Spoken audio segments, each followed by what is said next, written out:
Les victimes qui fuyaient la guerre dans les régions du nord-ouest et sud-ouest éprouvaient des difficultés à se nourrir. On fait le point dans ce reportage de Cyril Diemba, Flavien Valondongo.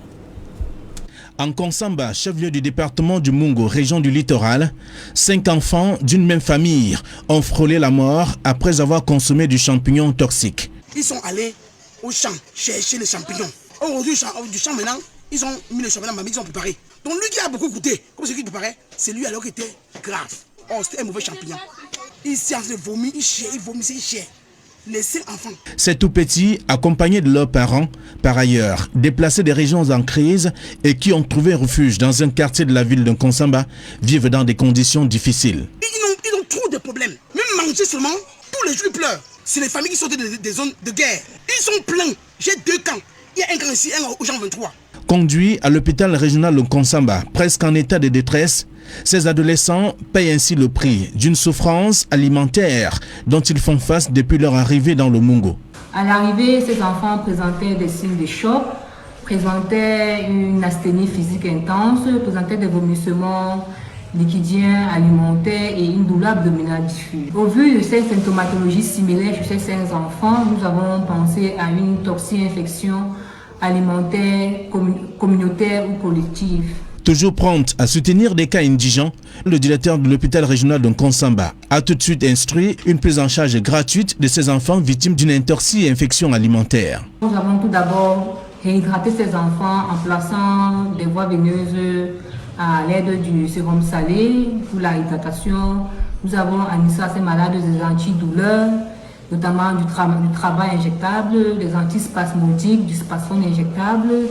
Et nous avons donné à ces enfants un antidote qui sont des substances destinées à neutraliser les effets du poison, notamment de l'atropine selon le poids de ces enfants. Au terme de 24 heures de prise en charge, les 5 enfants ont retrouvé la santé et surtout retourné à leur lieu d'habitation dans un environnement où promiscuité et famine se tutoient au quotidien. Fin de parcours pour un gang de présumés malfrats spécialisés dans des cambriolages et vols à main armée. Il vient d'être interpellé par les éléments de la brigade de gendarmerie de Mandjou dans la région de l'Est Cameroun. Le récit des faits, c'est avec Benjamin Essan. Ils sont 3 jeunes âgés entre 18 et 22 ans. Ils viennent d'être interpellés par les éléments de la brigade de gendarmerie de Mandjou. Ces présumés malfrats ont cambriolé ces dépôts de boissons situés au carrefour Batouri. Ils ont essayé de percer le derrière et ils ont buté net au niveau du coffrage. Alors ils sont revenus sur la porte en arrière. Ils ont eu à cisailler ou c'était avec la pince Monseigneur ou avec quoi. Ils sont rentrés. Ils ont porté deux écrans placement de 43 puces et 2 ordinateurs. Et en ce temps, avec les jus et les produits Guinness aussi. Personne des 3 suspects n'a nié les faits.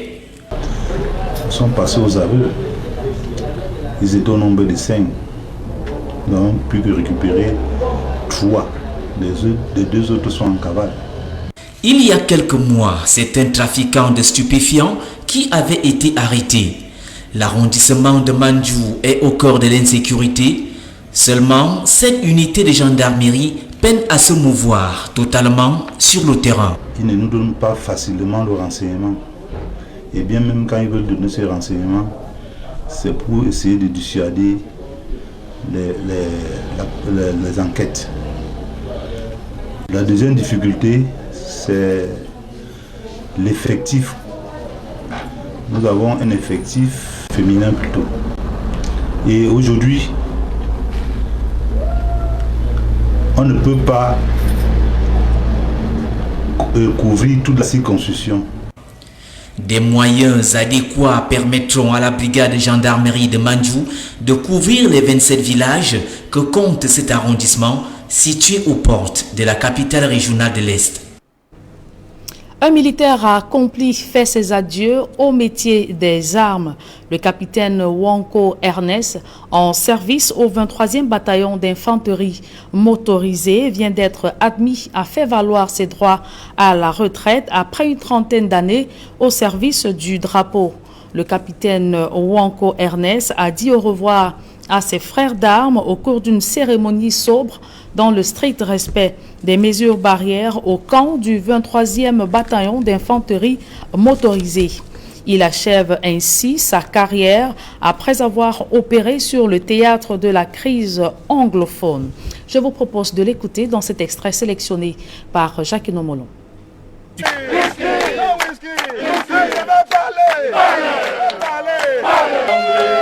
Je suis venu terminer ma carrière après avoir roulé ma bosse dans toutes les autres unités et particulièrement à la garde présidentielle où j'ai passé 31 ans. Si j'ai des conseils à vous donner, c'est des conseils que je vous donne chaque jour, de continuer avec la discipline. La discipline faisant la force principale des armées. Restez discipliné. La discipline encadre toute votre vie, qu'elle soit privée ou qu'elle soit dans votre carrière militaire. Dans le cadre du 23e BIMK engagé sur le théâtre d'opération du Nozo, si vous exécutez l'ordre selon qu'il vous a été donné, vous n'aurez aucun problème.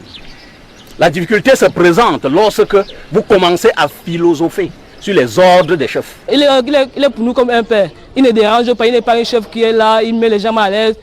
Il était toujours là à l'autre côté pour donner des conseils. Comme il parle, on va toujours faire ce qu'il nous demande de faire. J'ai été touché par son sens d'humilité. Il m'a donné ma place de chef. Dès qu'il est arrivé, je l'ai accueilli, on est là, on a commencé à travailler ensemble et il a rempli la mission avec brio.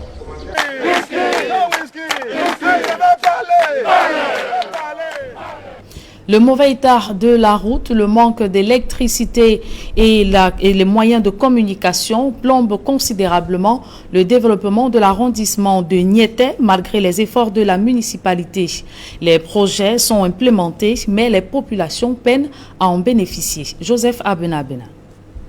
À Diap, le chef-lieu de l'arrondissement de Niété voit sortir des terres des projets sociaux et les structures de l'État qui prennent corps par le dynamisme du nouvel exécutif municipal sous l'encadrement du conseil municipal. Mais ce dynamisme est plombé par le mauvais état de la route, le manque de courant électrique et d'autres moyens de communication. Depuis 14 mois, nous n'avons pas d'électricité. Ici, ne fait pas de vivre dans cette atmosphère ou même travailler dans la mesure où il faut faire fonctionner les groupes électrogènes où le coût du gasoil est assez onéreux. Nous n'avons pas de réseau, nous n'avons aucun réseau de communication, nous n'avons pas de route, nous sommes complètement excentrés et parfois, comme je le disais, il y a des nouvelles qui nous parviennent de la préfecture.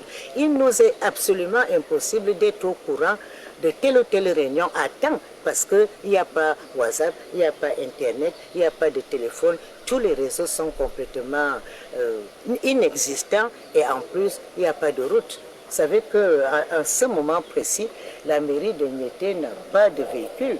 Le projet routier Kribié-Bolova, qui devra passer par ici, reste une vue d'esprit et même une utopie pour la société civile. Vous savez, ce qui nous préoccupe, ce sont des promesses à l'infini. Ce sont ces études qui ne finissent jamais. Ce sont ces sociétés qu'on désigne et on découvre après qu'ils n'ont pas les moyens d'assumer leurs responsabilités. Ce sont toujours ces fonds qu'on dit débloqués pour, ce ne reste que aménager déjà la route et on voit la route qui n'est pas aménagée. À chaque saison de pluie, nous ne pouvons pas venir chez nous. Et je pense qu'il est capital aujourd'hui. La route qui nous a été promise il y a plus de 10 ans, qui s'est puisse aujourd'hui être une effectivité. La session ordinaire de l'examen du compte administratif de gestion et de gestion matière qui se tient ce jour sous le regard de l'autorité administrative vise à outiller l'exécutif municipal afin d'être plus efficace dans l'exercice de ses missions en vue du bien-être des populations. Les jeunes de la région de l'Est Cameroun s'impliquent dans la préservation de l'environnement. Une vingtaine d'acteurs de la société civile et les élèves du CES de Berthois ont planté ou viennent de planter des arbres à forte valeur écologique et débarrasser les artères et marchés central de Berthois des déchets plastiques. On voit tout cela dans ce reportage de Benjamin Issam. Des élèves du CS de Berthois 2 en plein exercice de planting d'arbres à l'intérieur de leur campus scolaire. Une activité initiée par un groupe de 20 jeunes leaders d'associations qui vaut son pesant d'or. Je suis très fière aujourd'hui dans l'arrondissement de Berthois 2e et en particulier et en général dans la ville de Berthois. On nous a honorés pour implanter ces arbustes, surtout que c'est l'espèce rare. Et c'est pour nous accompagner dans la procédure de Clean School que notre chef de département ministériel, Madame Nalova Lyonga, nous recommande chaque jour.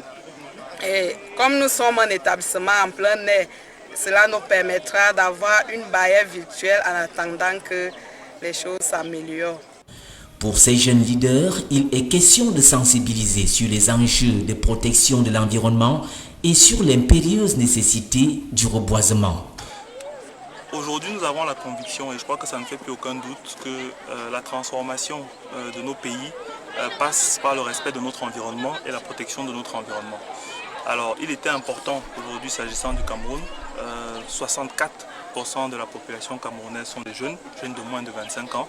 Donc il était important aujourd'hui pour nous d'être ici, dans cette région de l'Est, dans cette ville de Bertoua, pour sensibiliser la jeunesse camerounaise à cette nécessité, cette impérieuse nécessité de protéger notre environnement. Transformer notre pays ne pourra se faire qu'en protégeant notre environnement et en s'assurant que nous construisons une trajectoire de développement durable.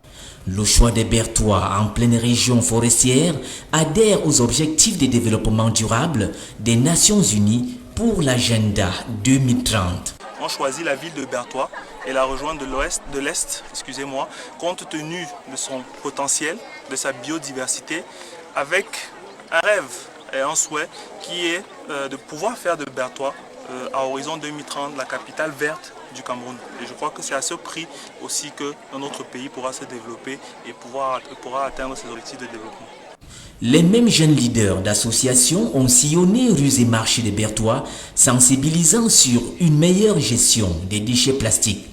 L'association Okwelians a commencé ce jour par une séance de marche utile à travers le ramassage des déchets plastiques dans les artères de la ville de Bertoua 2e. Et c'est l'occasion pour moi de lancer un appel aux investisseurs, n'est-ce pas, qui peuvent venir s'installer dans notre arrondissement pour la transformation de ces déchets qui sont recyclables. Reste que les municipalités intègrent dans leur programme la gestion des déchets plastiques et s'engagent à reboiser au moins 12 millions d'hectares préconisés par l'agenda 2063 de l'Union africaine. C'est avec ce reportage de Benjamin Sam que nous mettons un terme à la première partie de ce journal. La seconde est en langue de Shakespeare. Avec vous, Innocent Azé. Good evening once again. Merci Julien for the plus. Bonsoir. Good evening once more to your viewers. Thanks for staying with us. We begin with news in the Mongo division of the Litowa region to say 5 children in the same family in Kongsamba, chief town of the Mongo division of the Litowa region, almost died after consuming bad species of mushroom they harvested in the bush. The one whose condition went worse was he who first tasted and ate much of the mushroom they prepared. The children, according to a local, are from the conflict-hit northwest and southwest regions with their parents and are seeking refuge in Kongsamba. Poverty and hunger almost claimed the lives of the children. A local says, stressing they always complain of hunger. All of them vomited everything in their stomach, going weak and helpless. Their lives were saved by doctors in the Kongsamba Regional Hospital, who quickly took charge of them. While in the hospital, they kept vomiting particles of food and liquids. They were attended to and revived free of charge upon instruction from the director of the Kongsamba Regional Hospital. All the 5 children finally recovered and reunited with their parents as they continue seeking refuge in Kongsamba, chief town of the Mongo division of the Litowa region. We now want to talk something else, this time in Bangem, where the Bombot population in the subdivision, that's in the Kupe Manunguba division of the southwest region, have been given a special deputy mayor who is expected to pilot development of the enclaved locality.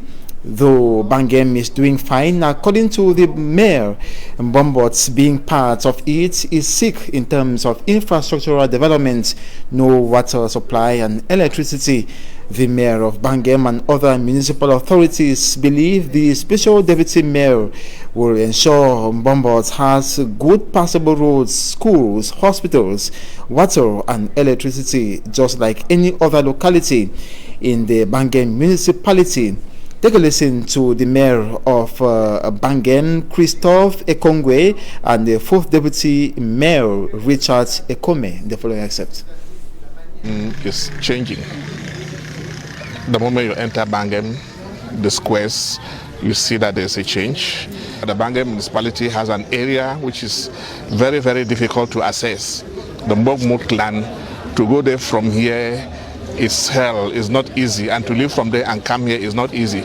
So since the law made that provision that if you have a community like that within the municipality that has difficult access to the services of the council, we can elect a special deputy from amongst the councillors that are from that area. Yeah, the Mbogmut population is very happy to have been given the place of a special deputy mayor in Bangem municipality. The problem is because Mbogmut is highly enclaved, no water, no roads, no electricity. Now, this special deputy mayor will take the grievances, will take the problems of the people of Mbogmut to the mayor, to the council, so that easily these things can be addressed. Yeah. These things can be addressed. That is why the people consider the election or the election of a special deputy And during that election exercise, the divisional officer for Bangem, Jean-Marie Chakwi, hails efforts of the Bangem Council to develop the entire municipality. Take a listen to him in the following excerpt. Yes, I think that we are very satisfied with what has been done so far as Bangem Council is concerned. You can see for yourself in town new buildings. You can see the solar energy thanks to the public investment budget through the council. We can only ask the mayor to continue putting in more efforts so that we should raise local revenue to permit to the council to have more means to take care of the population. Anyway, the budget this year, the mayor executed the budget well, and being the first time of him occupying that position, he struggles everything to be adaptive to that. But we appreciate him for the work well done. We expect more from him because the area needs development, especially in terms of roads and infrastructure. Yes. So we expect more from the mayor, and we all want to rally behind him so that he can do a good job and deliver the job well. Flames have consumed a snack bar in Kumba, Meme division of the southwest region of Cameroon. Enormous material damage was recorded, and the source of the fire is still undetermined. Manjukan Gabriel in the follow report says invisible hands are to be blamed. His report. Fire swallows an entire building that was hosting a popular relaxation spot in Kumba, Meme division of the southwest region. The proprietor was trying to explain. He closed the bar really around 2:30. So around 3:15, he discovered there's fire coming from outside. So he struggled to escape through the other door, the behind door. And some few minutes later, fire extinguisher came. The fire rescue. Yes, they struggled, but before then, the fire was very, very tense. That everything was already down. Yeah, everything was down. So that was it. We struggled as neighbors to throw water, removing things from the house. So, what do you think caused the fire? I cannot tell. The owner of this snack bar, according to our sources on the ground, is an internally displaced from Mayemen residing in Kumba. Now it is the house close around 12:30. Since things were difficult, We closed around 12:30 a.m. I stayed outside from that time to pack things inside. As I went to bed at about 2:30 a.m., I saw something like a vision, serious fire outside. I attempted to even remove my identity card, but the flames were unbearable. It was a good Samaritan who called the army rescue soldiers. You see, outside now, the fire be too violent. Then the one good Samaritan, I call Sabi Pompier, where they can intervene. Even though no lives were lost, the entire content in this building were damaged. Invisible hands have been linked to this incident, just like what happened to another snack bar in Kumba on Thursday, but in this case, it was quickly maintained. These different fire incidents are coming on the heels of the discovery of 2 bombs, one at the Kumba main gate entrance and another at a filling station in the commercial avenue of Kumba. To get recognized by viewer hierarchy, you must exercise your duties with practical examples. If not, be prepared to be demoted. The statement was made by Southwest Governor Bernard Okalia-Bilai during an award ceremony or medal award ceremony for staff of the St. Veronica Medical Center in Boya, Southwest Region. Derry Jotto reports. Southwest Governor Bernard Okalia-Bilai says being practical remains the only way to gain recognition from your hierarchy. I, as governor, am also performing my official duties so as to continue to deserve the confidence of my employer, the state of Cameroon, and teaching by practical examples. Not only in Cameroon, unemployment is a global issue. The Chief Executive Officer of the Southwest Region adds, throughout the entire world and not only in Cameroon, governments are faced with numerous challenges of unemployment. Under these circumstances, we must each take our jobs seriously and put in every effort to continue to deserve the confidence and chance given to us by our respective employees. Officiating a medal award ceremony for staff of the St. Veronica Medical Center in Boya, Governor Bernard Okalia-Bilai promised to duly report to the various ministries concerned on these medical center strives. I will duly render account to the government, the Minister of Labour, the Minister of Public Health, and the Minister of Higher Education about your job for this judicious decision to approve the award of those labor medals. The laureates, while expressing their satisfaction, also assured the management of St. Veronica Medical Center of their devotedness. Passengers from Douala, Yaoundé, Boya sent distress calls along the Babadjo-Bamenda stretch of road as the road remains in a deplorable state. Muddy this rainy season, vehicles often get stuck and paralyzing circulation, and this in case was witnessed reports confined by reporter Immaculate Fogo.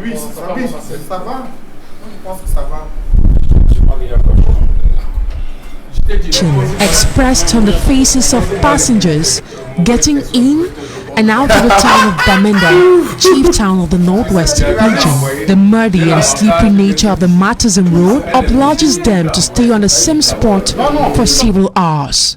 The coming of the rains has further worsened the nature of the road. With the aid of a caterpillar, some of the stuck vehicles are removed from the potholes. According to some of the passengers, the situation has forced them to miss out their scheduled appointments.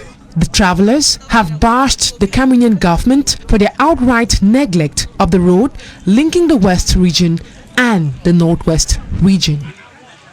And that report ends this 8 p.m. bilingual newscast on Equinox Television. Thanks so much for watching. Coming up next is La Vérité en Face. Stay put. Julian Beth, demain 7h.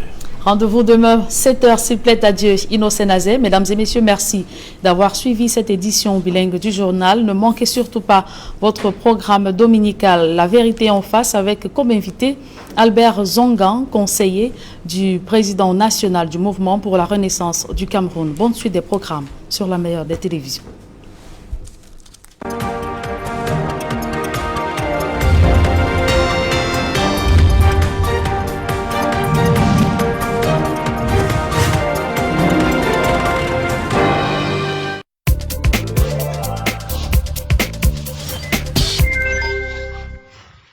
Ces conseils vous sont offerts par l'Union camerounaise de brasserie, UCB. Manjimali bona na nyambe a corona asiwalise na baba popo. Umake etite na madina sopi. Twesi to eshemu atitine libonglike. Nyisi samba na maketo limwang misu. Volang vwen etifo. Ni loli efa yum eyeba bongnina na surgical mask. Esi tie li wutan mo. Tie kamita mifo amote.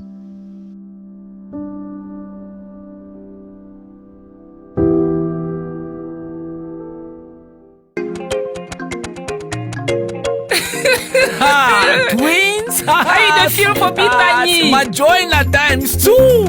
Everything na double. Orange. Les supermarchés Dove accompagnent toute la communauté musulmane pendant le mois du jeûne de Ramadan. Supermarché Dove, Pour que vous puissiez vivre cette période en toute sérénité, Dove met à votre disposition tout le nécessaire pour la rupture du jeûne.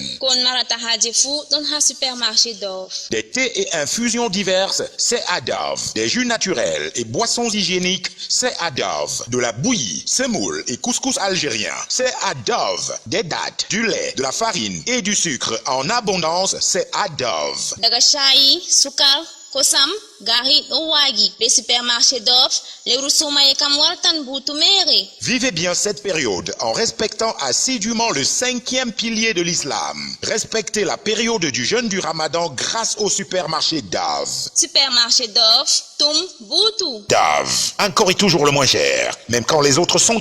If you suspect you may have a coronavirus infection, please call your healthcare provider in advance and let them know you are coming. This can help them be prepared.